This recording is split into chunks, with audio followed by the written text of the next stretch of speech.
আসসালাম। সাংস্কৃতিক কিছু বিষয় নিয়ে আলাপ করব ভাবলাম। এই ঈদ মিছিল নিয়ে অনেক কথাবার্তা হচ্ছে, এইটা উসিলায়, এটাই মূল আলাপের বিষয় সেটা না, বাট একটা ব্রডার ওভারভিউ। সো ঈদ মিছিল নিয়ে পক্ষ বিপক্ষ বা দুই রকম চিন্তা, এটাও এই আলোচনায় কাভার হবে আশা করি। অল্প একটু আলাপ করতে চাচ্ছি। তো এখন ধরেন ঈদ মিছিলে মূর্তিটা না থাকলে মনে হয় ভালো হইতো, অনেকের মনে হইতেছে। আবার কেউ কেউ বলতেছে ইটস ওকে, প্রথমবার, সমস্যা নাই, সামনের বারে ঈদ মিছিলে আর একটু ইমপ্রুভ করা যাবে, এত সমালোচনা করেন কেন? তো শুধুমাত্র এই একটা বিচ্ছিন্ন ইভেন্টের দিকে ফোকাস না করে একটু ব্রডার পার্সপেক্টিভ থেকে যদি আমরা তাকাই, তাহলে আজকের যেই লাইভের যে শিরোনামটা আমি দিছি এই বিষয়টা ফুটে ওঠে। সেটা হইলো যে আমরা সাংস্কৃতিক যে সার্বভৌমত্ব আমরা অর্জন করতে চাচ্ছি, এটা কিভাবে আমরা অর্জন করব। এটা কি ঐতিহ্য রিভাইভ করে, নাকি ইসলাম নিয়ে এসে? অর্থাৎ এখন যেহেতু অনলাইনে ইসলাম নিয়ে অনেক কথাবার্তা চলে আসতেছে এবং ইসলামপন্থী লোকজন অনেক ভোকাল হইতে পারতেছে বা রিসেন্ট টাইমসে ভোকাল হয়েছে। সো এখন একটা অ্যাপারেন্ট দ্বন্দ্ব ইসলামের সাথে সংস্কৃতি, এরকম একটা জিনিস দেখা যাচ্ছে।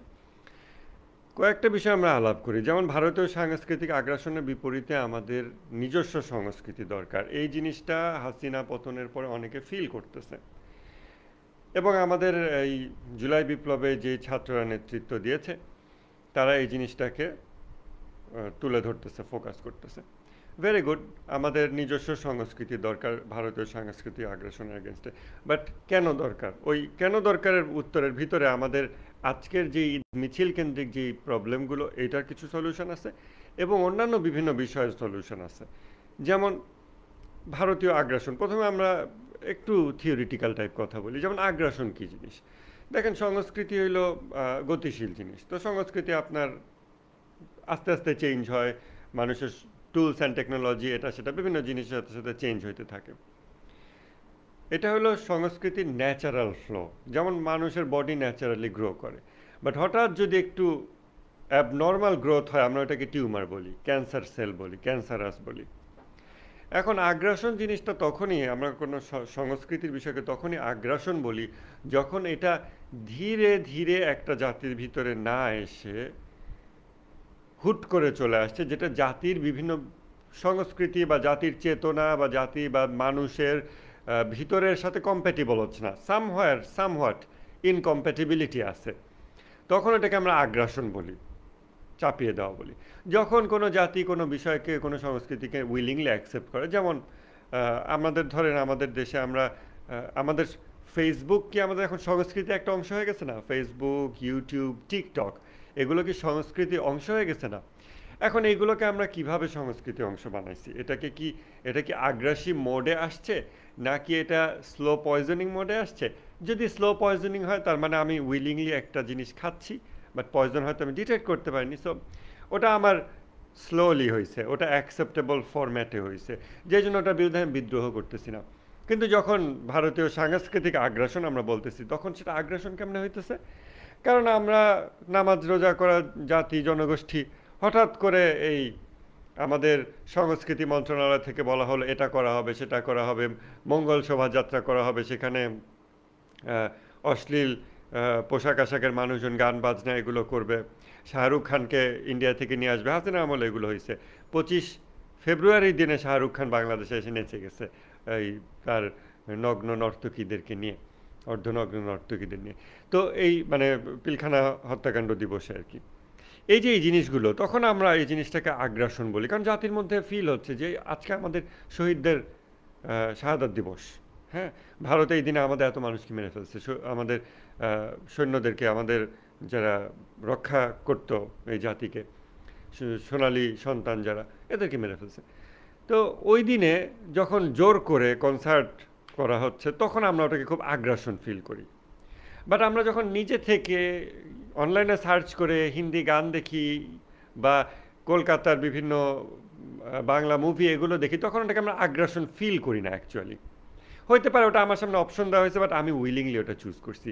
হোয়ারাস যখন 25 ফেব্রুয়ারিতে পিলখানা হত্যাকাণ্ড দিবসে ইন্টেনশনালি ওই দিনে শাহরুখ খানকে এনে নাচানো হয়, তখন আমরা বুঝতে পারি যেটা আগ্রাসন। সো আগ্রাসন আর কালচারাল মিথস্ক্রিয়া, সাংস্কৃতিক মিথস্ক্রিয়া, এই দুটোর পার্থক্য আছে। এই জিনিসটা আমাদের বোঝা দরকার। এখন আমরা ভারতীয় আগ্রাসন থেকে কেন আলাদা হতে চাচ্ছি, মুক্ত হতে চাচ্ছি সাংস্কৃতিক আগ্রাসন? কেননা এর মাধ্যমে ভারত আমাদের সার্বভৌমত্বের উপর আঘাত করতেছে, ভারত আমাদেরকে কন্ট্রোল করতেছে, ভারত এর মাধ্যমে জালেম সরকার আমাদের উপর চাপাই দিচ্ছে, তাই তো? ইসলামের উপর আঘাত হানতেছে, যে ইসলামকে আমরা ধরে রাখতে চাচ্ছি। Very good. এই জন্য আমরা আমাদের নিজস্ব স্বকীয় সংস্কৃতি চাচ্ছি। এখন খেয়াল করেন, ভারতেরও একটা সংস্কৃতি আছে। আমরা একসময় তো পুরাটা এক দেশ ছিলাম, তো তার মধ্যেই সংস্কৃতি এক জায়গা থেকে আরেক জায়গায় একটু একটু ডিফারেন্ট। বাংলাদেশের মধ্যেও যেহেতু ডেন্সলি পপুলেটেড কান্ট্রি, সো এক জেলা থেকে এক জেলায় গেলে সংস্কৃতি খুব বেশি পরিবর্তন দেখা যায় না, বাট পাহাড়ে গেলে আমাদের সংস্কৃতি বেশ পরিবর্তন দেখা যায়। যেটা আমরা যখন পাহাড়ে কোথাও সফরে যাই, আমাদেরকে কিন্তু ট্যুর গাইড বলে দেয় এখানকার কালচার এরকম, এখানে এরকম। বাট সেটা ধরেন আপনি রাজশাহী থেকে আপনি পাবনা যাইতেছেন, বা আপনি পিরোজপুর থেকে বরিশাল যাচ্ছেন, আপনাকে এরকম কেউ গাইড করবে না বা বলবে না, কারণ ওখানে কালচার এত কুইকলি চেঞ্জ হয় না। বা ইন্ডিয়াতে যান, আপনি দেখবেন এক জায়গা থেকে এক জায়গায় গেলে কালচারে অনেক চেঞ্জ চলে আসছে। সো এনিওয়েজ, ওদের একটা নিজস্ব কালচার আছে, আমাদের নিজস্ব কালচার আছে, বা ওদের মধ্যে অনেকগুলো কালচার আছে, আমাদের মধ্যে হয়তো কয়েকটা কালচার আছে। এখন এই কালচারগুলোতে আমরা সীমারেখা চাচ্ছি যে ভারতীয় কালচার যেন আমাদের মধ্যে প্রবেশ না করে। কেন? তাহলে আমরা মানে ভালো থাকতে পারবো, আমরা নিজেদের মতো থাকতে পারবো। প্রবলেম হচ্ছে যে আমরা একটু ডিপলি দেখতেছি না ভারত কেন আমাদের উপর তাদের সংস্কৃতি চাপাই দিতে যাচ্ছে। ভারত কেন চাচ্ছে আমরা ইন্ডিয়ান মুভি দেখি, ভারত কেন চাচ্ছে আমরা সমরেশের লিটারেচার পড়ি, আমরা কেন কলকাতার গায়ক গায়িকা এদের গান শুনবো, তাদের মুভিগুলো, কলকাতা বাংলা মুভিগুলো দেখবো। কেন এই জিনিসগুলো ভারত চাচ্ছে? এর অনেক সহজ ব্যাখ্যা আপনারা দিতে পারেন, আমাদেরকে কন্ট্রোল করতে চাই ইত্যাদি। তারও কোর হইল যে ভারত চায় যে আমরা নীতিহীন একটা জাতি হই। শুধু ভারত না, যে কেউ আগ্রাসী মনোভাব, অন্য জাতিকে নিয়ন্ত্রণ করতে চায়, অন্য জাতিকে এক্সপ্লয়েট করতে চায়, জুলুম শোষণ করতে চায়, তারা ওই জাতিকে নীতিহীন জাতিতে পরিণত করতে চায়, যাদের কোনো মেরুদণ্ড থাকবে না, দৃঢ়তা থাকবে না। এই জন্য ভারতীয় সংস্কৃতি আমাদের এখানে প্রবেশ ইন্টেনশনালি করানো হচ্ছে, অর্থাৎ নীতিহীন একটা জাতি জনগোষ্ঠী, যাকে ভারত যা খুশি করবে, হাসিনার মতো মানুষ চাপায় দেবে, আমরা বিদ্রোহ করব না, আমরা কিছুই করব না, করতে গেলে আবার আমাদেরকে ইসলামিস্ট অমুক তমুক বলে, যেটা বিগত 15 বছরে করা হয়েছে। এটাই তো মূলত তাদের যে সংস্কৃতি তারা এক্সপোর্ট করতেছে, ওটা দ্বারা তারা নীতিহীন জাতি জনগোষ্ঠী নিশ্চিত করতে চাচ্ছে।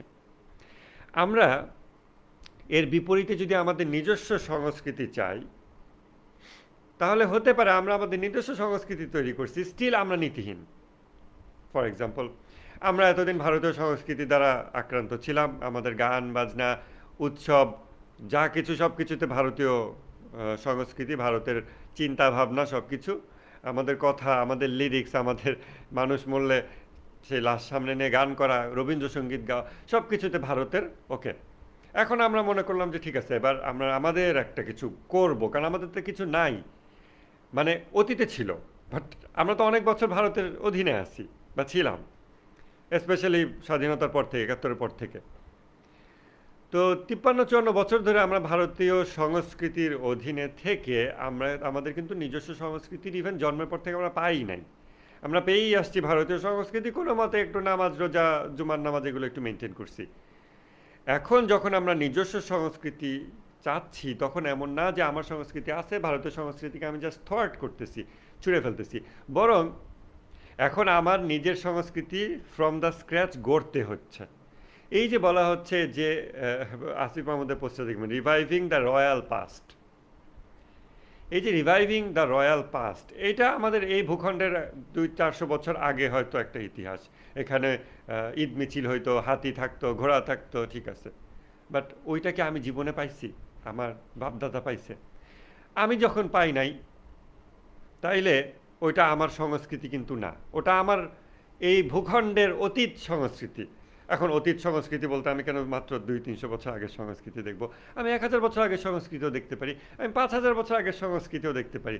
বাট যেটাই হোক, ওই সংস্কৃতিকে যদি আমি ভারতীয় সাংস্কৃতিক আগ্রাসনের বিপরীতে আমার নিজস্ব সংস্কৃতি হিসেবে দাঁড় করায় দিতে চাই, আমার তখন নতুন সংস্কৃতি আমদানি করা বা নতুন সংস্কৃতিতে নিজেকে অভ্যস্ত করানোর যে ব্যাপার, এটাই হবে। এখন সেই সংস্কৃতি আমি 200-300 বছর আগে, 400-500 বছর আগে মোগল সাম্রাজ্যের ইতিহাস, বেঙ্গল সালতানাতের সংস্কৃতি থেকেই আনি, আরও 5000 বছর আগে এ ভূখণ্ডে যে সংস্কৃতি ছিল সেটাই আনি, আরব থেকে আমদানি করি, পশ্চিম থেকে আমদানি করি, বাট আমার জন্য কিন্তু এটা নতুন। ঈদ মিছিলে যেতে হবে, এটা করতে হবে, এটা করতে হবে। এখনকার জেনজির জন্য এটা নতুন, জীবনে তারা ঈদ মিছিল এরকম এগুলো করে নাই। তাদের জন্য এটা ওই রকম নতুন, যদি চায়না থেকে আমরা একটা ঈদ মিছিল টাইপ সামথিং উৎসব নিয়ে আসি, যে চায়নাতে এরকম হইতো 1000 বছর আগে, হ্যাঁ, বাৎসরিক একটা উৎসব, সেটা যেমন নিয়ে আসি, সেটা যেমন নতুন, এটা আমাদের জেনারেশনের কাছে নতুন। তো এখন নতুন একটা জিনিস যখন আমরা আনতেছি, তখন যখন আমরা মরাল চেক দিচ্ছি না যে এই সংস্কৃতি যেটা আমরা রিভাইভ করা বলি বা আমদানি করা বলি, ইন এসেন্স এটা নতুন করে ট্রেন আপ করা একটা জাতিকে নতুন সংস্কৃতিতে, ওইটাকে যদি মরাল চেক না দিয়ে আনা হয়, তাহলে সমস্যা হইল যে ওই সংস্কৃতির মধ্যে ইমমরাল আনএথিক্যাল যেসব বিষয় থাকবে বা যদি থেকে থাকে, ওইগুলোকে ভারত এক্সপ্লয়েট করবে, রিয়েলি এক্সপ্লয়েট করবে। অর্থাৎ আমরা যদি আজকে থেকে 300 বছর আগের সংস্কৃতি এই অঞ্চলে যা ছিল বা 500 বছর আগের সংস্কৃতি রিভাইভ করি, আমরা কীভাবে অটোমেটিক অ্যাসিউম করে নিচ্ছি যে ওই সংস্কৃতি হচ্ছে এভরিথিং গুড, ওর মধ্যে কোনো খারাপ কিছু নাই। কেননা ভারতীয় সাংস্কৃতিক আগ্রাসনের মূল উদ্দেশ্যই তো একটা জাতিকে নীতিহীন করা। আমি কিভাবে নিশ্চিত হচ্ছি যে এই অঞ্চলে অতীতে যে রাজা বাদশারা শাসন করত এবং তখন জাতি যে সকল সাংস্কৃতিক উৎসব আনন্দ করত, যেমন সংস্কৃতিতে অভ্যস্ত ছিল, এর মধ্যে কোনো নীতিহীনতার কোনো এলিমেন্টস ছিল না, এটা ছিল perfect utopian, the most moral in human history? No, আমাদের এরকম কোনো গ্যারান্টি নেই। তাহলে ভারতীয় সাংস্কৃতিক আগ্রাসন ঠেকানোর যেই মূল বিষয়টা কোর, সেটা হচ্ছে ভারতীয় সাংস্কৃতিক আগ্রাসন আমাদেরকে একটা নীতিহীন জাতিগোষ্ঠীতে পরিণত করতে চায়, so that they can rule and exploit. আমরা কিন্তু স্টিল ওই জিনিসটা মিসিং রাখতেছি। আমরা বেঙ্গল সালতানাতের reviving the glory of Bengal sultanate, ওই পাশে আবার তুরস্কে reviving the glory of Ottoman empire, but কেউই মরাল চেকটা দিচ্ছে না। এইটা মেজর ইস্যু। যদিও বাহ্যিকভাবে মনে হচ্ছে আমরা জালেম ভারতের সংস্কৃতিকে প্রত্যাখ্যান করলাম, সো আমরা পজিটিভ দিকে আগাচ্ছি, বাট নো, আমরা যদি মরাল চেক না দেই তাহলে আমরা পজিটিভ দিকে আগাচ্ছি না, বরং অতীতের যেই জায়গা থেকে আমরা আমদানি করতেছি বা রিভাইভাল বলতেছি, সেটার ভিতরে যা কিছু ইমরাল ছিল, অনৈতিক ছিল, নীতি বহির্ভূত ছিল, ইসলামিক নীতি বহির্ভূত ছিল, সেগুলো অটোমেটিক আমার ভিতরে চলে আসবে এবং ওই নীতি বহির্ভূত বিষয়গুলোর সুযোগ দিয়ে, ফাঁক দিয়ে শত্রু দেশ বা শত্রু যে কেউ আমাকে এক্সপ্লয়েট করতে পারবে। এটা হলো সাংস্কৃতিক আগ্রাসন প্রতিহত করার ক্ষেত্রে কোর বিষয়টা। আপনি দেখেন আমেরিকার সাংস্কৃতিক অনেক কিছু আমরা গ্রহণ করছি, আমাদের কিন্তু আমেরিকার সাথে কোনো কালচারাল এক্সচেঞ্জ হয়নি। ভারতের সাথে আমাদের কালচারাল এক্সচেঞ্জের আলাপটা খুব সহজ না, কারণ ভারত আর আমাদের অনেক কালচারের সিমিলারিটি আছে। তারপর আমরা যখন ভারতীয় আগ্রাসন বলি, তখন হচ্ছে এই দুই অঞ্চল বা টোটাল পাক ভারত উপমহাদেশে যে কমন যেসব সংস্কৃতি অনেক দিন ধরে চলে আসতেছিল, তারপর ব্রিটিশরা চলে যাওয়ার পর এই হিন্দুত্ববাদ যখন এখানে আবার জেগে উঠল, তারা যখন এই ভূখণ্ডের মানুষদের উপর সিস্টেমিক জুলুম চাপাই দিতে চাইলো, তখন তারা যা করলো ওইটাকে আমরা সাংস্কৃতিক আগ্রাসন বলতেছি, তাই তো? কিন্তু আমরা আমাদের পোশাক, আমাদের ভাত ডাল মাছ, এগুলোকে তো আমরা সাংস্কৃতিক আগ্রাসন বলতেছি না, কেন ওইসব দিক থেকে আমাদের কমন। কিন্তু আমাদের ছেলেবেলে যখন পিৎজা, বার্গার, কোকা কোলা, বুঝতেই পারতেছেন ফিলিস্তিনি ইস্যু, ওইগুলোতে যখন একটা কালচারে অভ্যস্ত হয়ে গেছে, একটা কালচারে পরিণত হয়ে গেছে, এটা কিন্তু 20 বছর আগে আমরা এভাবে ভাবতেও পারিনি যে এটাকে আমরা একটা কালচার বলবো, বাট এটা এখন একটা এপিডেমিক কালচার হয়ে গেছে। যখন এটা কালচারে পরিণত হয়েছে, তখন ওইটাকে আমরা অনেক বেশি সহজে সাংস্কৃতিক আগ্রাসন বলতে পারতেছি। কোকা কোলাকে ইভেন একটা পানীয়, একটা খাওয়ার জিনিসকে, কিন্তু আমরা ঘোল, মাঠা, বোরহানি, এটা এই অঞ্চলের, হ্যাঁ, এগুলোকে আমরা সাংস্কৃতিক আগ্রাসন এর টুলস বা অংশ বলতেছি না। ইভেন আমাদের এখানে আমরা বোরহানি খাই, ভারত পাকিস্তানে সিমিলার একটা জিনিস খায়, রায়তা বলে। আমাদের যদি এখন রায়তা এখানে খাওয়া শুরু হয়, এ তো আমরা এটাকে আগ্রাসন হিসেবে মনে করব না। কিন্তু যখন কোক আমাদের এখানে কমন প্লেস হয়ে যায়, আমরা সেটাকে সাংস্কৃতিক আগ্রাসনের অংশ হিসেবে দেখতেছি। আমেরিকার অসংখ্য সাংস্কৃতিক আগ্রাসন, সেগুলোকে কিন্তু আমরা প্রতিহত করতেছি না। আমরা এমন একটা সময়ে উপনীত হয়েছি যখন আমরা ভারতীয় সাংস্কৃতিক আগ্রাসনকে প্রতিহত করতেছি, অ্যাট দ্য সেম টাইম আমরা বানের পানির মতো পশ্চিমা সাংস্কৃতিক আগ্রাসনকে ওয়েলকাম করতেছি। শুধু ওয়েলকামই করতেছি তা না, বরং আমরা এটার সেফগার্ডিংয়ের জন্য, হেফাজতির জন্য, যেন আমাদের ফেসবুক ব্যবহারের অধিকার কেউ যেন কখনো কেড়ে নিতে না পারে, তাই আমরা স্টারলিংক আমদানি করতেছি। অথচ ফেসবুক আমাদের বাংলাদেশি মুসলমানদের উপরে একটা সাংস্কৃতিক আগ্রাসন। ফেসবুক, ইউটিউব সাংস্কৃতিক আগ্রাসনের হাতিয়ার হিসেবে এগুলোকে বিশ্বব্যাপী তারা এক্সপোর্ট করছে, এবং এই হাতিয়ার হিসেবে ব্যবহার হচ্ছে। আপনারা হয়তো মনে করবেন না না না, এটা সেটা না, কারণ আমরা এখানে ইসলামিক কথা বলি, আমরা এখানে ইসলামিক ইউটিউব দেখি। কিন্তু আপনারা টিকটকের কথা যখন বলবেন, হ্যাঁ আপনারা বলবেন হ্যাঁ হ্যাঁ এটা সাংস্কৃতিক আগ্রাসন, সংস্কৃতিকে ধ্বংস করছে, এরকম করছে। সো অ্যাটলিস্ট ওইটা তো দেখতে পাইতেছেন। ফেসবুকও একই জিনিস, একই উদ্দেশ্যে, একই আগ্রাসী মনোভাবের সাম্রাজ্যবাদী শক্তি, তারা এই ফ্রি সফটওয়্যারগুলো আমাদেরকে ব্যবহার করতে দিছে। আমরা ফ্রিতে এত এত সফটওয়্যার ইউজ করতেছি, যার জন্য তাদের কোটি কোটি টাকা রেগুলার ব্যয় হয় এই সার্ভার সফটওয়্যার ইঞ্জিনিয়ার মেনটেন করতে। ফরওয়ার্ড, যেন একটা নীতিহীন জাতিগোষ্ঠী তারা গড়ে তুলতে পারে। ঠিক যেই উদ্দেশ্য ভারতীয় সাংস্কৃতিক আগ্রাসনের, সেম উদ্দেশ্য মার্কিন পশ্চিমা সাংস্কৃতিক আগ্রাসনের, বাট ওইটার ব্যাপারে আমরা কিছুই করতেছি না। ওইটাকে আমাদের সরকার হেফাজত করতেছে স্টারলিংক দিয়ে, সো দ্যাট আমরা ফেসবুককে অলওয়েজ আমাদের অ্যাক্সেস থাকে। আর ভারতীয় সাংস্কৃতিক আগ্রাসন প্রতিহত করতেছে reviving the royal Bengal sultanate, royal glory, এগুলা কেন? তাতে ভোট পাওয়া যাবে। তো এই জায়গাতে অ্যাকচুয়ালি এই অঞ্চলের মানুষ যখন জুলুম থেকে মুক্তি পাওয়ার যেই চেতনা নিয়ে 24-এর বিপ্লব করছিল, তখন মানুষের মধ্যে নৈতিকতাবোধ যেই পরিমাণ জাগ্রত ছিল, অবশ্যই এখন তার থেকে কমে গেছে। সেই নৈতিকতার কাজ এই নেতৃবৃন্দ করছে না। সেই নৈতিকতার মানদণ্ডে তারা সংস্কৃতিকে দেখতেছে না। ওই নৈতিকতা, যেই নৈতিকতার অনুভূতি মানুষকে রক্ত দেওয়াইছে, মানুষকে শাহাদাতের ময়দানে নিয়ে গেছে, ওই নৈতিকতার অনুভূতিকে বাতিল করে দেওয়া হয়েছে। ওই নৈতিকতা অনুভূতিকে যদি ধরে রাখা হতো, তাহলে যেটা হতো যে হ্যাঁ, আমাদের সংস্কৃতিতে যা কিছু এলিমেন্টস, একটা এলিমেন্ট হচ্ছে মঙ্গল শোভাযাত্রা, একটা এলিমেন্ট ঈদ মিছিল, অথবা ঈদের দিনে মিছিল হয় না, ছেলে পেলে পটকা ফুটায়, জোরে গান বাজায়, এই এলিমেন্টটাকে আমরা কীভাবে সুন্দর করতে পারি নীতির চোখ দিয়ে দেখে। ফেসবুক চালানো হচ্ছে, জাতি, জেনারেশন, ইউটিউব, ফেসবুক, কার্টুনে ডুবে গেছে, নীতির চোখ দিয়ে এগুলোকে আমরা কিভাবে সংস্কার করতে পারি। যদি এই রকম একটা পদক্ষেপ নেওয়া হতো, ট্রুলি সেটা জুলাই বিপ্লবের শহীদদের প্রতি রেসপেক্ট রাখা হইতো।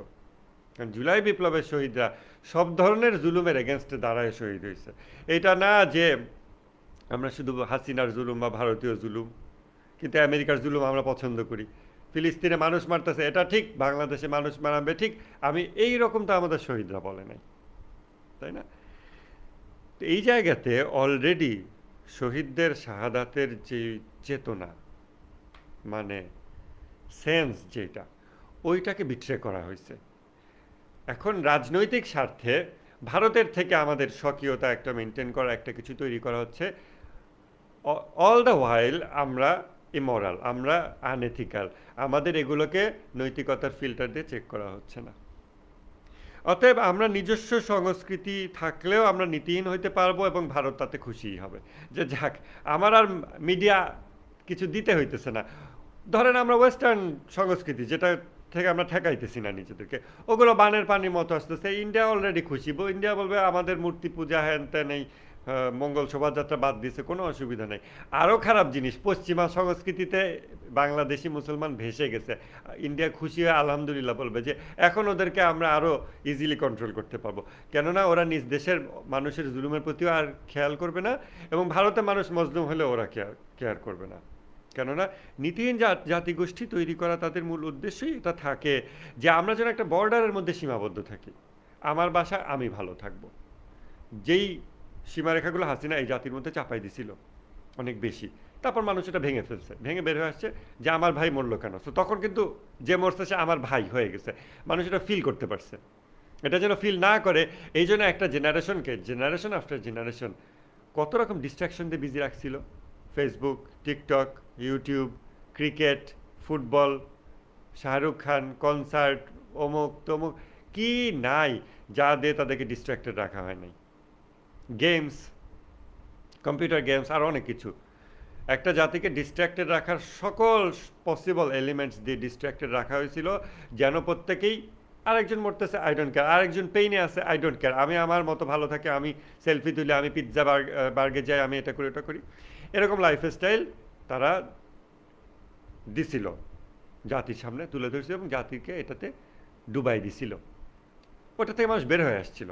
বাট সেম কাজ আমাদের এখন আবার হতে যাচ্ছে বেঙ্গল সালতানাত রিভাইভাল প্রজেক্টের মাধ্যমে, যেটা দিয়ে ইনিশিয়ালি এরা ভোট পাবে এবং বেশ কয়েক বছর ভোট পাবে, কিন্তু তারপর তুরস্কের মতো মুসলিম দেশগুলোর মধ্যে সবচেয়ে বেশি সামরিক ক্ষমতা তুরস্কের, কিন্তু ফিলিস্তিনের জন্য তারা কিছুই করতেছে না।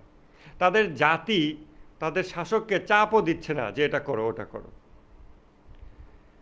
এরকম জাতি তৈরি হবে। এরকম জাতি তৈরি হলে অনেকের লাভ আছে। ভারতের হিন্দুত্ববাদী ভারতের লাভ আছে, জায়নবাদী আমেরিকার লাভ আছে। এরকম এরকম মুসলিম জাতি যারা আমরা নিজস্ব জাতীয়তা স্বকীয়তা নিয়ে টিকে আছি, ভালো আছে, আমাদের টিকে থাকতে হবে, এই আগে আমাদের টিকে থাকতে হবে বলেই 50 বছর আমরা পার করে দেব, আর ততদিনে দুনিয়াতে মানুষ মরতে থাকবে। আমাদের যদি দৃষ্টিভঙ্গি এরকম হয় তখন ভারত নিরাপদ বোধ করবে যে হ্যাঁ আমার সাথে লংগেস্ট বর্ডার যেই কান্ট্রির, they don't bother about us. কারণ তাদের মরালিটি শুধু বলে যে আমাদের ভারতের থেকে ডিফারেন্ট কালচার হইলেই হইলো। ভারত লাল রং ছিটায়, আমরা সাদা রং ছিটাবো ব্যাস। ভারত পাঞ্জাবি পরে, আমরা প্যান্ট শার্ট পরবো ব্যাস, বা আমরা অন্য কিছু পরবো ব্যাস। ভারতের থেকে প্রত্যেকটা জিনিস আমি উল্টা করব করে সাংস্কৃতিক দেওয়াল তুলে দিলাম ভারতের থেকে। অতএব আমরা বাংলাদেশি হিসেবে আমাদের বর্ডার প্রোটেক্ট করলাম, ভেরি গুড। বাট ভারতে যে জুলুম হচ্ছে ওটাকে আমরা টাচ করব না। Bharat still happy, still happy. আমাদের বর্ডার কান্ট্রি তো। আমরা ওই ভারতীয়রা এই ভয় পায় না কেন, ভারতীয় শাসকরা, যে এইখানে 16 কোটি মুসলমান আছে, আমি যদি ভারতের মধ্যে একটা মুসলমানকে জুলুম করি, ওই 16 কোটি মুসলমান কিন্তু নীতিবান মানুষ। সো তারা বর্ডার দেখবে না, তারা এটা দেখবে না যে বাংলাদেশি মুসলমান মাজলুম হইতেছে না ভারতীয় মুসলমান মাজলুম হইতেছে। ওইখানে ভারতের মুসলমান মাজলুম হলে তারা আমাদেরকে চাপে ফেলবে। এই ভয়টা তাদেরকে দেখাতে হইলে আমাদের সংস্কৃতির গতিপথকে নীতি দ্বারা সদা সর্বদা নিয়ন্ত্রণ করার একটা কালচার বা রীতি তৈরি করতে হবে। তখন আমরা বর্ডারের বাইরের জুলুমগুলোকেও ঠেকাতে পারবো, এবং সেটাই হওয়া উচিত। আর সেটা যদি আমরা না করি, যুদ্ধের একটা খুব সুন্দর কথা আছে, যুদ্ধের যে কলা কৌশল, আপনি যদি শত্রুকে আপনার নিজ দেশের মধ্যে ফাইট করতে না চান, তাহলে আপনার উচিত শত্রুর সাথে যুদ্ধটাকে যথাসম্ভব বর্ডার থেকে দূরে নিয়ে যাওয়া। কারণ আপনার শত্রু আছে, মানুষের শত্রু আছে, তার সাথে কম বেশি ফাইট হবেই, করতেই হবে। এখন ফাইট আপনি কি ওয়েট করবেন যতদিন এই জুলুম আপনার উপর শত্রু এসে আপনার সীমান্তে এসে হামলা করে আপনার ঘরের মধ্যে ঢুকে পড়ে? তার থেকে ভালো হয় আপনি নিজে গিয়ে প্রিএমটিভ অ্যাটাক, আপনি নিজে গিয়ে অনেক দূরে গিয়ে অ্যাটাক করেন, অনেক দূরে গিয়ে যুদ্ধে লিপ্ত থাকেন।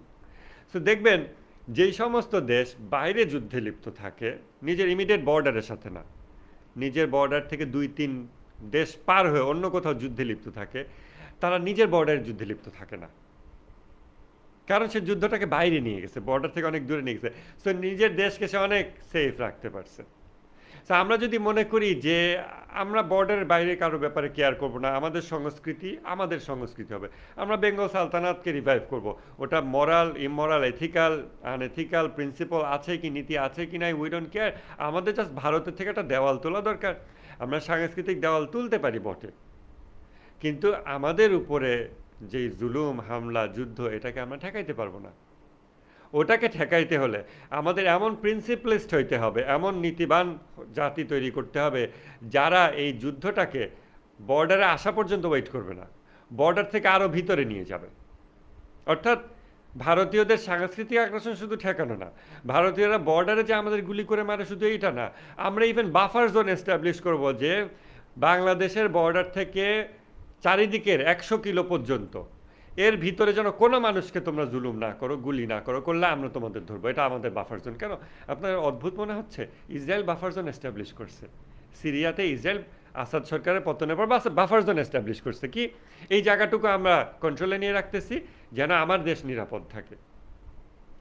আপনি তখন দেখবেন যে আপনার বর্ডার তো ফেলানি মরবেই না, উল্টা আরও আপনার বর্ডার এর 100 কিলো পর্যন্ত কোনো মানুষ মজলুম হবে না। কেন? আপনি বলে দিয়েছেন যে আমরা এথিক্যাল কালচারাল পপুলেশন। সো আমরা বলে দিছি 100 কিলো পর্যন্ত বাফার জোন, এই পর্যন্ত আমরা অবজার্ভ করব। কোনো জুলুম হলে we shall take the fight outside of our border. যুদ্ধকে বর্ডারের বাইরে নিয়ে যেতে পারে শুধুমাত্র নীতিবান জনগোষ্ঠী, আর কেউ না। ইয়েমেনের দিকে দেখেন, তারা বলতেছে বাধায় দাও তৃতীয় বিশ্বযুদ্ধ, উই ডোন্ট কেয়ার, আমরা ইসরায়েলে অ্যাটাক দিবই, লাগুক তৃতীয় বিশ্বযুদ্ধ। দেখতে পাচ্ছেন? এটাই। অতএব ভারত যেই উদ্দেশ্যে সাংস্কৃতিক আগ্রাসন করতেছে, সেই একই উদ্দেশ্যে আমেরিকা সাংস্কৃতিক আগ্রাসন করতেছে, এবং ওই দুই আগ্রাসনই আমাদের ঠেকানোটা নৈতিক জায়গা থেকে হওয়া উচিত। আর শুধুমাত্র ভারত ঠেকাতে গেলে আমেরিকার কাছে নিজের বুদ্ধি ইমান সব বর্গা দিয়ে দিলাম, এই জিনিসটা হইতে পারে না। অতএব মুসলমানের সংস্কৃতি হলো এথিক্যাল বাই নেচার, এইটা আমাদের বুঝতে হবে, নট ট্র্যাডিশনাল, যেটা অনেক এখন দেখানোর চেষ্টা করছে আমাদের ঐতিহ্য, আমাদের ঐতিহ্য। তাতে হয় কি, আমাদের ঐতিহ্য এক, অন্য অঞ্চলের মুসলমানের ঐতিহ্য এক, তখন আমরা কানেক্টেড হই না।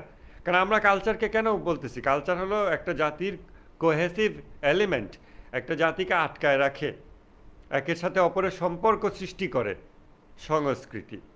এখন আমার সংস্কৃতি আর অন্য অঞ্চলের আফ্রিকার মুসলমানদের এবং মধ্যপ্রাচ্যের এবং আরবের মুসলমানদের সংস্কৃতি যদি আলাদা আলাদাই হয়, আমরা নিজেরা জাতিরাষ্ট্র বর্ডার সীমানা রক্ষা করে টিকে থাকতে পারলাম বটে, কিন্তু আমরা তো গ্রেটার মুসলিম উম্মাহ হইতে পারলাম না সাংস্কৃতিক দিক থেকে, যেই কারণে সাংস্কৃতিক বিপ্লবের এত কথাবার্তা হইতেছে।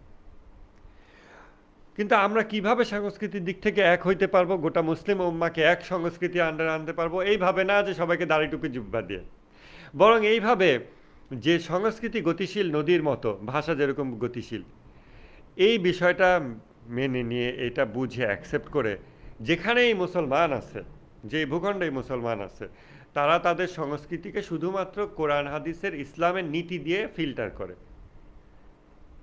দেখতে পাঞ্জাবির মতো পোশাক, এটা কি ইসলামের নীতি মেনটেন হচ্ছে? পর্দা মেনটেন হচ্ছে? ওকে, থাকুক। আরেক জায়গায় জুব্বা, পর্দা মেনটেন হচ্ছে? ওকে, থাকুক। যখন এইভাবে কালচারকে কালচারকে এভাবে নীতি দ্বারা নিয়ন্ত্রণ করবে এই ভূখণ্ডের মুসলমান, ভারতের মুসলমান, আরবের মুসলমান, ইরানের মুসলমান, পাকিস্তানের মুসলমান, সব জায়গার আফ্রিকার মুসলমান, সারা দুনিয়ার মুসলমান যখন তাদের কালচারগুলোকে এইভাবে নিয়ন্ত্রণ করবে, তখন একটা ভিন্ন ব্যাপার ঘটবে।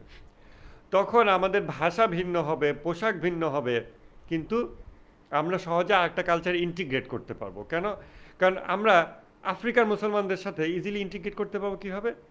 কারণ আমরা জানবো যে ওরা আফ্রিকার মুসলমান, তাদের ফুড ডিফারেন্ট, পোশাক ডিফারেন্ট, তাদের ল্যাঙ্গুয়েজ ডিফারেন্ট, বাট ডিফারেন্ট হইলেও সব ইসলামিক, সব নৈতিক, সব কোরআন হাদিস মোতাবেক, খালি রংটা আলাদা, ফলটা ডিফারেন্ট। আমাদের ফলটা আম, ওদেরটা হয়তো আরেকটা, এই তো। কিন্তু ওদের ফেব্রিক, আমাদের ফেব্রিক ডিফারেন্ট। ওদের হয়তো গানের মেলোডি একরকম, ইনস্ট্রুমেন্ট একরকম, আমাদের হয়তো ইনস্ট্রুমেন্ট একরকম, যদি ইনস্ট্রুমেন্ট অ্যালাউড থাকে, এই তো। বাট তারা নৈতিক, আমরাও নৈতিক, অতএব আমি ইজিলি ইন্টিগ্রেটেড হতে পারবো। আমার কালচারালি অন্যের সাথে ইন্টিগ্রেটেড হওয়ার মানদণ্ড থাকবে হচ্ছে নৈতিক অবস্থা। এইটা না যে গানের সুরটা রাবীন্দ্রিক হয়েছে, আমি মিশে গিয়েছি ভারতের সাথে। না, সুরটা রাবীন্দ্রিক হোক, লিরিক্স ঠিক আছে কিনা, এটা হইল বিষয়। তখন মুসলিম উম্মা হওয়া পসিবল হবে। ভাষা এবং রং এবং পোশাক এগুলোর ভিন্নতা থাকা সত্ত্বেও মুসলিম উম্মার সংস্কৃতির মানদণ্ডই ভিন্ন হবে। সেটা হবে নৈতিক, ঐতিহ্যিক না। আর যারা ঐতিহ্যিক সংস্কৃতির কথা বলে, ঐতিহ্যিক সংস্কৃতি বলে কিছু আসলে নাই, এটা হলো সোনার পাথর বাটি। আপনি আজকে মুঘল আমলের সংস্কৃতি কিভাবে আনবেন? সম্ভব? এটা কি আমরা ওই অতীত যুগে বসবাস করতেছি, মোগল সংস্কৃতি আনবো, মাটির থালায় ভাত খাবো? ওটা একটা অকেশনাল একটা অনুষ্ঠান হইতে পারে। ওটা আমার পারসিস্টেন্ট কালচার না। আমার পারসিস্টেন্ট কালচার কি? কালচারের কোর এলিমেন্টস কি? আমার ফ্যামিলির সাথে আমি কিভাবে চলি, আমার প্রতিবেশীর সাথে আমি কিভাবে চলি, আমার এলাকাবাসীর সাথে আমি কিভাবে চলি, আমার অ্যাডমিনিস্ট্রেটর, আমার শাসকের সাথে আমি কিভাবে চলি, এগুলো হলো আমার কালচারের কোর এলিমেন্টস। এটা না যে বছরে একদিন আমি পান্তা ভাত খাইছি আর একদিন ঈদের দিন ছেলে পেলে হিন্দি গান বাজাচ্ছে তাই আমরা খুব কনসার্ন হয়ে গেছি, বাকি 364 দিন সে কী করে? ওইটা তার কালচার। আপনি একদিন ঈদ মিছিল করে তাকে অনেক কিছু দিলেন, বেঙ্গল সালতানাত রিভাইভ করলেন, পরের দিন থেকে তার অফিস, তার স্যুট, তার টাই, তার এভরিথিং, তার গেট আপ সব কিছু ওয়েস্টার্ন। আপনি কি বেঙ্গল সালতানাত রিভাইভ করছেন? আপনি ঐতিহ্যিক হইতে চাইতেছেন, ট্র্যাডিশনালিস্ট। ট্র্যাডিশন কি? সংস্কৃতি তো গতিশীল জিনিস, আর এই গতিশীল জিনিসকে মুসলমান অ্যাকসেপ্ট করে নৈতিক ভিত্তিতে। আর যে নৈতিক ভিত্তিতে অ্যাকসেপ্ট করে না সে তখন এই ঘোড়ার ডিম খাওয়ায় মানুষকে, সোনার পাথর বাটি খাওয়াতে থাকে যে আমাদের ট্র্যাডিশন আমরা রিভাইভ করবো। কোনো দিন সম্ভব না। সংস্কৃতি ভবিষ্যৎমুখী একটা নদীর মতো, এটাকে আপনি অতীতে আটকায় রাখতে পারবেন না। তখন আপনি ওই ইয়েদের মতো হবেন। আমাদের হুজুর অনেকে যারা আছে বলে আমাদের জব্বা পড়তে হবে, আরবের মতো ওড়না পরতে হবে। ওরা ধুলাবালি বালি ঝড় থেকে বাঁচতে ওদের গরম বাতাসে ওড়না পরতো, আমাদেরও ওড়না পড়তে হবে। ওই রকম কনজারভেটিভ, বুদ্ধিহীন কনজারভেটিভ। সো ট্র্যাডিশনালিস্ট কালচার সম্ভব না। সংস্কৃতির মিথস্ক্রিয়া প্রয়োজন। আমেরিকার সাথে তো আমাদের সংস্কৃতি মিথস্ক্রিয়া নেই। আমরা আজকে কেন বলি না যে আমাদের একটা সংস্কৃতি আমেরিকায় যাবে, আমেরিকার একটা সংস্কৃতি আমাদের এখানে আসবে? আমেরিকার 5টা ড্রেস আমাদের আসবে, আমাদের 5টা ড্রেস ওইখানে যাবে। আমেরিকার 5টা ফুড আমাদের এখানে আসবে, আমাদের 5টা ফুড এখানে যাবে। এইটা হলো সাংস্কৃতিক বিনিময়। কিন্তু বর্তমানে যা হচ্ছে এটা হলো সাংস্কৃতিক আগ্রাসন। But somehow we are very okay with that. অতএব গতিশীল সংস্কৃতি বিষয়গুলোকে সদাসর্বদা নীতির অধীনে রাখলে এইটা হবে মুসলমানের সংস্কৃতি। তো আরেকটা জিনিস, আর বেশি সময় কথা বলবো না, একটা কোরআনের একটা প্রিন্সিপাল আলাপ করতে চাই এবং মসজিদের কথা বলতে চাই। সেটা হইল যে এই যে একটা দিন হিন্দি গান বাজাচ্ছে ঈদের দিনে, অথবা পয়লা বৈশাখে একদিন পেঁচা নিয়ে মিছিল করতেছে দেখে আমরা খুব কনসার্ন হয়ে যাচ্ছি। কেন আমরা কনসার্ন হচ্ছি? কেন আমরা ওইটাকে এত ঠেকাতে চাচ্ছি এবং হন্তদন্ত মানে কি বলবো, ব্যতিব্যস্ত হয়ে আমরা ওইটার জন্য চেষ্টা করতেছি?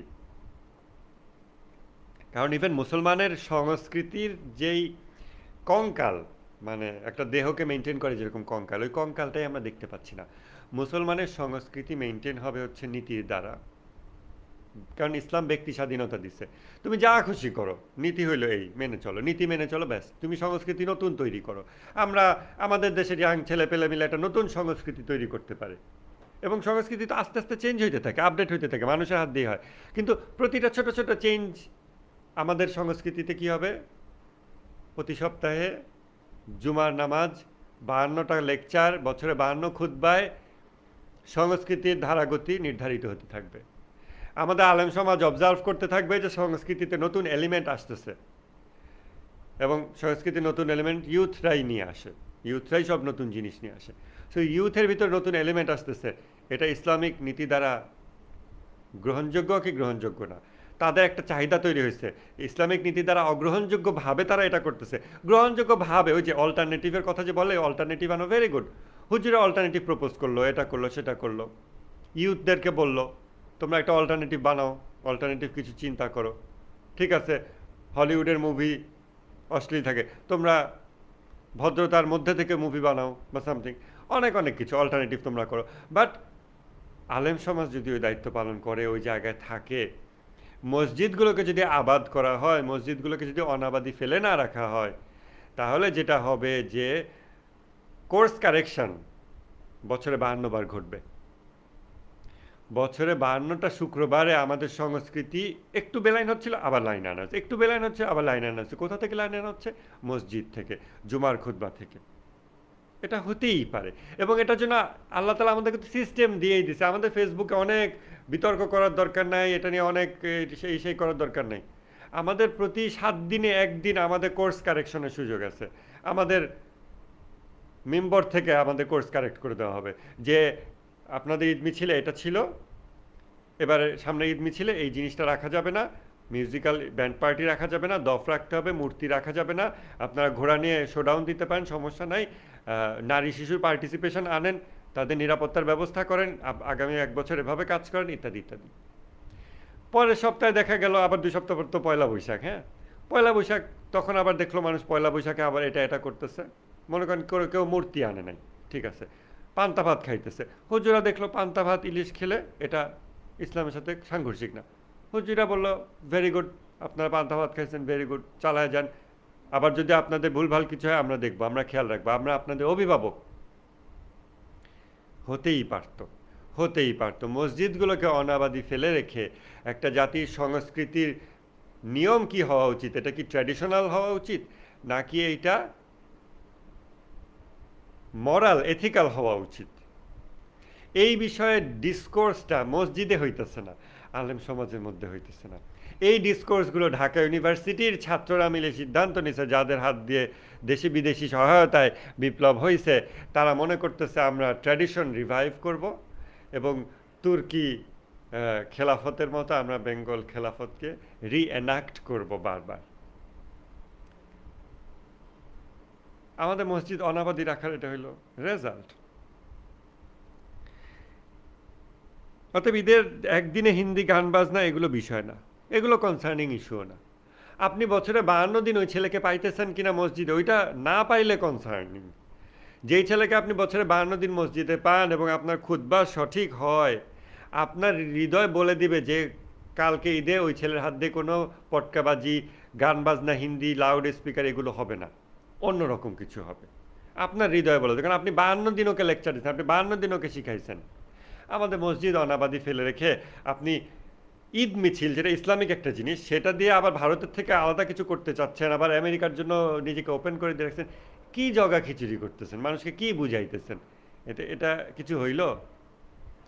জুলুম কন্টিনিউ হবে, জুলুম কন্টিনিউ থাকবে, খালি ফর্ম চেঞ্জ হবে। ইসলামে ব্যক্তি স্বাধীনতার রেসপেক্ট আছে। আল্লাহ তাআলা বলতেছেন সম্ভবত সূরা ইউনূসের 99 নম্বর আয়াতে, যে আল্লাহ যদি চাইতেন তাহলে সবাই ঈমান আনত, সবাই। তাহলে হে রাসূল, আপনি কি ঈমানের ব্যাপারে জোর করবেন? মানে ঈমান এর ব্যাপারে কোনো জোর নাই। মানুষকে এই পর্যন্ত ব্যক্তি স্বাধীনতা আল্লাহ নিজে দিয়ে দিছে, যে আল্লাহ চাইলেই সবাই মুসলমান হইতো, ঈমান আনতো, সব কিছু। কিন্তু না, আল্লাহ তাআলা চান মানুষ নিজে বুঝে শুনে আল্লাহর কাছে আসুক, এই জন্য স্বাধীনতা।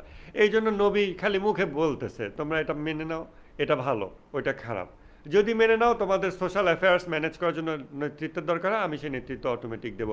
নবীজি সেভাবে নেতৃত্ব দিচ্ছেন মানুষজন মেনে নেওয়ার পর, কিন্তু জোর করেন নাই। এমনকি নবীর জোর করার ক্ষমতা থাকলেও কোনো সংস্কৃতি চাপায়ে দেন নাই। এখন আমাদের ঈদ মিছিল যেভাবে আনা হয়েছে, এটাও একটা নতুন জিনিস আনা হয়েছে, এই হাতি ঘোড়া এইসব দিয়ে এরকম করে নতুন জিনিস আনা হয়েছে। কোনো চাপায় দেওয়া কিছু না, ব্যক্তিকে স্বাধীন করে দেন, মানুষকে আজাদ করে দেন, কিন্তু তার নীতির জায়গাটা খালি ঠিক রাখেন। সে আজাদ হয়ে যাক। ভারতের সব সংস্কৃতি খারাপ? আমাদের সেম রুট না? কিভাবে সব সংস্কৃতি খারাপ আপনি বলতেছেন? কেন আমার ভারত থেকে জোর করে ব্যারিয়ার তৈরি করতে হবে? ভারতের সাথে আমার যদি সাংস্কৃতিক 2-4টা জিনিস মিল থাকে, তা দ্বারা যদি ভারতের জনগণের সাথে আমি আরও কথাবার্তার যোগাযোগ ভালো এস্টাবলিশ করতে পারি, এতে ক্ষতি কি? আপনারা কি সেটা পছন্দ করবেন না যে ভারতের জনগোষ্ঠীকে আপনারা ভালো কিছু দেবেন, তাদের কাছে ইসলামের দাওয়াত পৌঁছে দেবেন, ওখানকার মজলুম মুসলমানদেরকে উদ্ধার করবেন, তাদের অভিভাবক হয়ে উঠবেন, তাদের নেতৃত্ব দেবেন? এখন আমাদের ইউনো 7 সিস্টার্স নিয়ে যেভাবে অথরিটেটিভভাবে কথা বলতেছে, অনেকে খুব খুশি হতেছে। গোটা ভারতবর্ষ আপনার হয়ে যাক, আপনি নেতৃত্ব দেন, আপনি সবার থেকে আলাদা করে একটা কালচারাল ব্যারিয়ার তৈরি করে আমার আমিত্ব, এটা কেন চাচ্ছেন? আপনি ভারতে প্রবেশ করতে চাচ্ছেন না? 7 সিস্টার্সও প্রবেশ করতে চাচ্ছে না, মিয়ানমার প্রবেশ করতে চাচ্ছে না, ওদেরকে সাংস্কৃতিক নেতৃত্ব দিতে চাচ্ছে না, ওদের সাথে সাংস্কৃতিক মিল তৈরি করতে চাচ্ছে না, যা দ্বারা আপনি সহজে ওদের সাথে মিশতে পারবেন এবং ওদের নেতৃত্বের আসনে বসতে পারবেন। বাঙ্গালার ম্যাপ আপনি বড় করতে চান না? ওই ইগো থেকে না, যে আপনি বেটার গভর্নর, আপনি বেটার অ্যাডমিনিস্ট্রেটর, সো আপনি বাঙ্গালার ম্যাপ বড় করে দেন। এ মাথা থেকে ও মাথা, ভারতকে নিয়ে, ভারতের থেকে নিয়ে করতেই তো পারেন। অতএব আমাদের সাংস্কৃতিক মিথস্ক্রিয়া দরকার আছে, সাংস্কৃতিক এক্সচেঞ্জ দরকার আছে। শুধুমাত্র যেটা খেয়াল রাখা দরকার সেটা হচ্ছে আমাদের মুসলমানদের সংস্কৃতি হলো প্রিন্সিপলড বাই নেচার, নট ট্র্যাডিশনাল। এইটুকু যদি এনশোর করেন, আপনি সারা দুনিয়ার মানুষের সংস্কৃতি থেকে দুইটা করে করে এলিমেন্ট নেন, আপনি ওদের সাথে আরও ইজিলি কানেক্ট করবেন, কমিউনিকেট করবেন, কিন্তু আপনি প্রিন্সিপলড থাকবেন at the same time, ethical থাকবেন, নীতিবান মানুষ থাকবেন। কোরআন সুন্নাহর নীতি দ্বারাই আপনার সংস্কৃতির আপনি কিছু অংশ রাখেন, কিছু অংশ বাদ দেন। যেটুকু রাখছেন ওদের সাথে দুইটা মিলে গেছে, আপনি ওদের সাথে কমিউনিকেট করতে পারতেছেন, আপনি ওদেরকে ইসলামের ছায়াতলে আনতে পারবেন। ওদেরকে আপনি গোটা পৃথিবীর ম্যাপ আপনার হয়ে যাবে, আপনি সেটা করতে পারবেন। কিন্তু আপনি যখন দেওয়াল তুলবেন, এটাই বরং আপনার উপর এক প্রকার জুলুম, এটাই বরং সাম্রাজ্যবাদীদের একটা কৌশল, যে আপনার স্বাধীনতা সার্বভৌমত্বের নাম করে আপনাকে মানুষের থেকে আলাদা করে দেওয়া হচ্ছে। আপনি বরং মানুষের সাথে আরও সংযুক্ত হন আপনার কালচার দিয়ে, ভারতের অনেক সংস্কৃতি নিয়ে নেন, কোনো অসুবিধা নাই, খালি নীতির জায়গা ঠিক রাখেন। তখন দেখেন আল্লাহ তাআলা যেটা বলছেন যে আল্লাহর সালেহ বান্দা যারা, নীতিবান বান্দা যারা, তারাই পৃথিবীর উত্তরাধিকার হবে। আপনারাই তখন সেই রাইচাস servants who will inherit the earth, আপনারা সেটা হবেন। এইটা হওয়া উচিত আমাদের ঈদ মিছিল সংক্রান্ত বা যত যা ডিসকোর্স, এবং ইন দ্য কামিং ইয়ার্স আমাদের এই ডিসকোর্সগুলো আরও বাড়বে। এই সব কিছুতে আমাদের দৃষ্টিভঙ্গি এটা হওয়া উচিত প্রিন্সিপলড বাই নেচার, নট ট্র্যাডিশনাল। এটাই হওয়া উচিত মুসলমানদের কালচার। ঠিক আছে, আজকে অনেক কিছু আলাপ করলাম। আপনারা যারা শুনেছেন সবাইকে ধন্যবাদ। ভালো থাকবেন, ঈদ মোবারক। আবার কথা হবে, খোদা হাফেজ।